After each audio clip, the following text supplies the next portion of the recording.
Știai că există un sistem de irigat care economisește apa, își autoreglează nivelul de udare în funcție de sol, reduce pierderea apei prin evaporare, previne salinizarea solului, reduce buruienile, economisește timp și energie în grădină, susține microbiologia din sol și este și versatil, putând fi folosit nu doar în grădină, dar și la pomi tineri sau plante la ghiveci?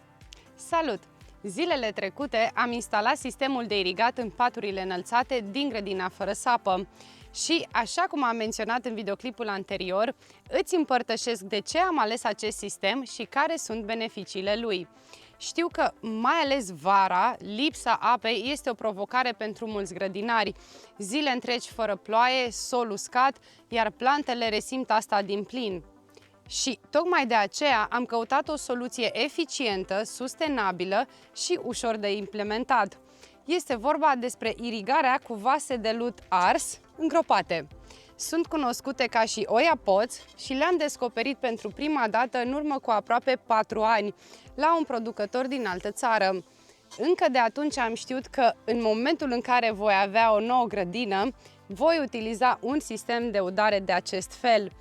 Așa că nu vă puteți imagina bucuria mea în momentul în care am descoperit la începutul acestui an că există un astfel de producător de vase de irigat din lut ars și în România, anume Lutoia, care realizează vase de lut ars nesmălțuite, produse 100% în România, cu lut românesc atent selecționat, lucrate de meșteri olari locali cu experiență. Mi s-a părut de altfel chiar firesc, având în vedere tradiția înolărită a poporului român. Această soluție este dedicată în special grădinilor mici de lângă casă, însă ea a fost folosită cu succes și la scară mare, mai ales în zone aride. Poate fi folosită atât pentru înrădăcinarea pomilor care au nevoie de o udare atentă în primii ani, cât și pentru plantele crescute în ghiveci. Așa că, hai să-ți spun totul despre acest extraordinar sistem de irigare și să-ți arăt cât de ușor se instalează. Înainte de a începe, vreau să menționez că toate părerile și perspectivele menționate în acest videoclip îmi aparțin în totalitate și nu am primit din partea lui Toia bani pentru a promova aceste produse. Toate vasele de irigat de 2 litri pe care le-am instalat în grădina mea, mi le-am achiziționat integral singură. Din partea lui Toia am primit 3 vase pentru irigat plantele în ghiveci cadou și le mulțumesc tare mult pentru acest gest. Vreau să știi că tot ceea ce îți voi spune despre vasele lui Toia se aplică atât vaselor mari de 2 și 5 litri pentru irigarea culturilor în grădină, cât și vaselor mici pentru irigarea plantelor în ghiveci. Despre acestea voi vorbi într-un clip viitor. Și pentru că de mai multă vreme îmi doresc să vă pot oferi pe lângă informațiile practice din permacultură și beneficii concrete, i-am întrebat pe cei de la Lutoia dacă ar fi deschiși să sprijine comunitatea Abundență în Permanență cu un cod de discount. Spre bucuria mea, au răspuns cu deschidere și așa a apărut codul AIP LUT 10, care îți oferă 10% reducere la toate produsele lor de pe site. Dacă alegi să-l folosești, beneficiezi de reducere și în același timp susții acest canal fără niciun cost suplimentar pentru tine. Așadar, ce sunt vasele de irigat Oia? Pe scurt, vasele de irigat Oia sunt vase de lut nesmălțuite, a căror porozitate permite apei să treacă prin pereții vasului și să hidrateze solul din jurul acestuia. Arderea acestor vase trebuie să se realizeze controlat, la o temperatură între 900 și 1000 de grade, pentru ca porozitatea să aibă eficiența maximă. În timpul arderii, argila își pierde complet apa conținută și particulele se sudează într-o structură rigidă, dar poroasă. Iar atunci când temperatura de ardere este controlată și lutul nu este smălțuit, pereții vasului permit apei să se strecoare ușor prin micropori. Apa difuzează lent prin pereții vasului, ghidată de capilaritate și de diferența de umiditate dintre interiorul vasului și solul din jur. Acest transfer are loc pentru că în interiorul vasului există un exces de apă, iar solul uscat din jur o atrage. Atunci când solul este uscat, vasul cedează apa. Atunci când solul este suficient de umed, transferul se oprește în mod natural. Această tehnică de irigare nu este una nouă. Dimpotrivă, ea a fost folosită de peste 2000 de ani și este documentată în mai multe regiuni ale lumii.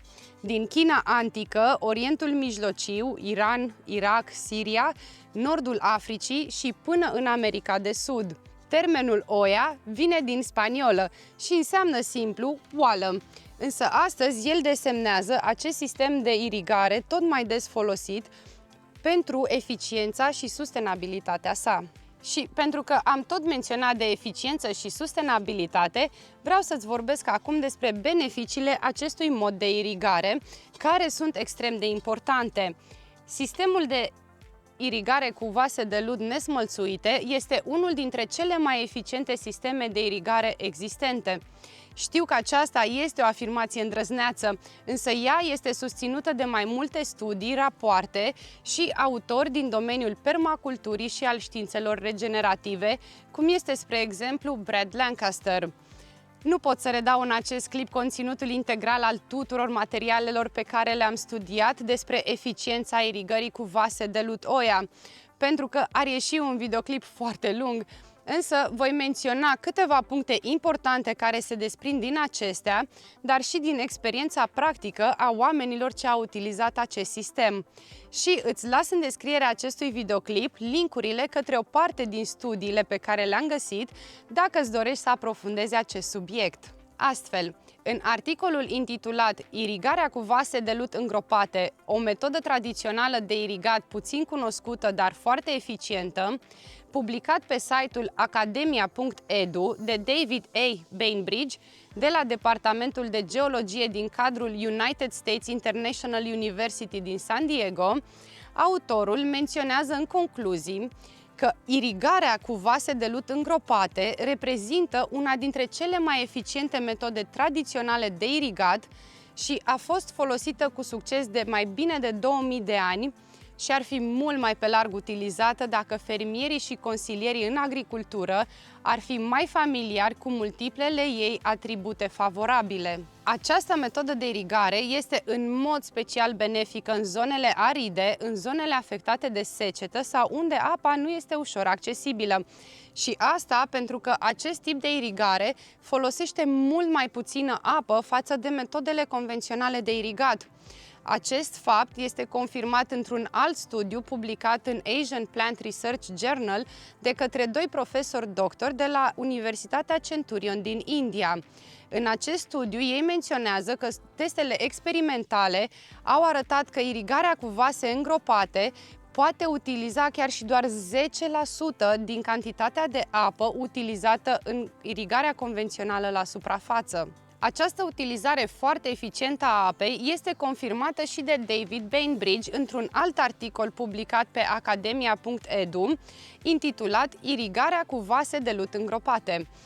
El menționează că această capacitate de autoreglare, adică de transfer al apei din vas în sol doar atunci când este necesar, duce la o eficiență foarte ridicată, considerabil mai bună decât irigarea prin picurare la suprafață și de multe ori mai bună decât irigarea convențională la suprafață. El dă mai multe exemple concrete, printre care unul din India și unul din Zimbabwe.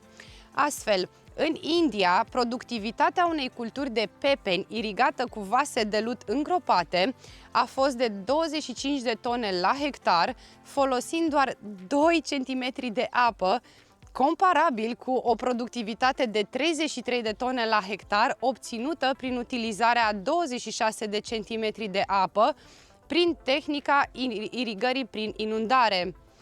Iar în Zimbabwe, testele au arătat că productivitatea culturilor de fasole a fost de 17 kg pe centimetru de apă folosit în sistemul de irigare cu vase de lut îngropate, comparativ cu doar 13 kg pe centimetru de apă folosit în sistemul de picurare și doar 10 kg în sistemele de irigare convențională. Un alt avantaj al acestui tip de irigare îl constituie facilitarea stabilirii rapide a culturilor și o creștere mai bună a acestora. De asemenea, s-a observat în teste practice că utilizarea acestui model de irigare în zonele în care apa este salină reduce salinitatea apei care ajunge în sol. Vasele au capacitatea să rețină o parte din săruri. Și pentru că tot am menționat acest aspect al salinității, trebuie să știi că atunci când se irigă la suprafață un sol descoperit, fie că vorbim de sistem de picurare, fie că vorbim de irigare convențională, o mare parte din apă, peste 50%, se pierde prin evaporare, iar această evaporare are efecte directe asupra culturilor. Apa este o soluție în care sunt dizolvate minerale și săruri. Când apa se pierde prin evaporare, aceste săruri rămân la suprafață și cresc salinitatea solului, afectând negativ plantele în mod direct. Irigarea în adâncime, folosind vasele de lut, elimină aceste probleme, adică atât pierderea apei prin evaporare, cât și salinizarea solurilor ca urmare a evaporării. Mai mult, prin utilizarea acestei metode, nu poți nici să subirigi, nici să suprairigi, pentru că difuzia apei din interiorul vasului în sol se va face doar atunci și doar atât cât este nevoie.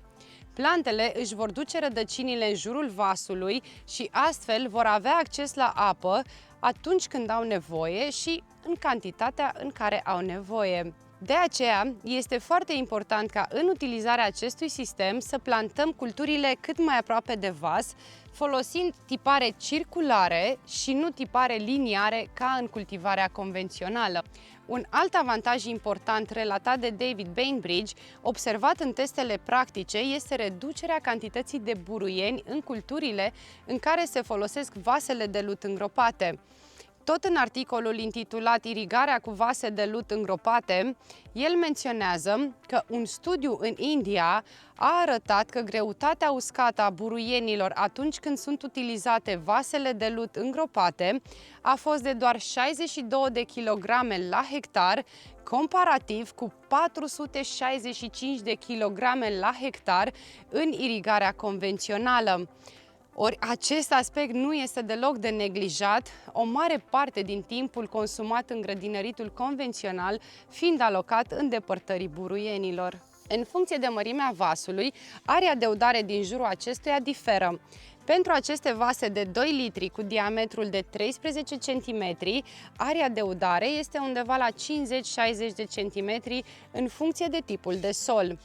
Autonomia medie a unui astfel de vas este de 5-7 zile, adică nu mai e nevoie să uzi zilnic, verifici doar la câteva zile și completezi cu apă doar atunci când este necesar. Astfel, economisești nu doar apă, ci și timp și energie în grădină. Această autonomie este încă un avantaj considerabil al acestei metode și ea poate fi crescută suplimentar prin crearea unor sisteme de tip do-it-yourself de automatizare a umplerii vaselor cu apă. Ai în vedere faptul că iarna vasele trebuie scoase din pământ ca să nu înghețe și să se spargă.